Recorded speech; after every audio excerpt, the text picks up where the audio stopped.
Former Prime Minister Tony Abbott has called on the Australian military to take charge of terror situations here, seizing power from police. Mr Abbott's comments came as he visited Ballarat, where, as Tony Jones reports, he came face to face with himself. Tony Abbott was back in prime ministerial mode today, heading bush to recognise his time in office, but unable to escape the turbulent times we now live in particular the ongoing threat of terrorism, which Mr Abbott believes should become the domain of our military.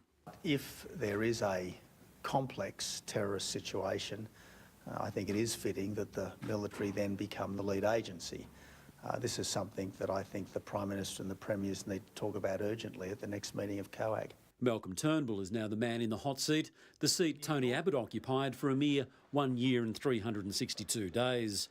Regardless, he now sits comfortably alongside his predecessors in Ballarat's Avenue of Prime Ministers in the city's botanical gardens. For a man who prides himself on athleticism and firefighting, Mr Abbott is now officially a bronzed Aussie. While not every bust in these gardens oozes charm, the former PM was somewhat smitten by his likeness. Given the controversies that I've endured over the years, it's very nice to see a happy, smiling 28th Prime Minister of Australia. The bust is the work of Linda Clarfeld, and in Tony Abbott, she found a sculptor's dream. Attractive is something or someone who holds your interest. And from a sculptor's point of view, Mr Abbott has a wonderful face to sculpt. The bust does bear a remarkable resemblance to Mr Abbott, and suddenly his popularity is soaring.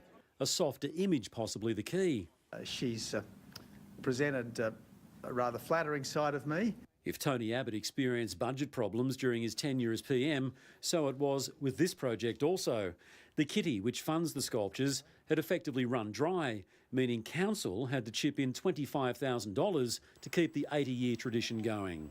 Fitting perhaps, given Tony Abbott's political career has been anything but a walk in the park. Tony Jones, 9 News.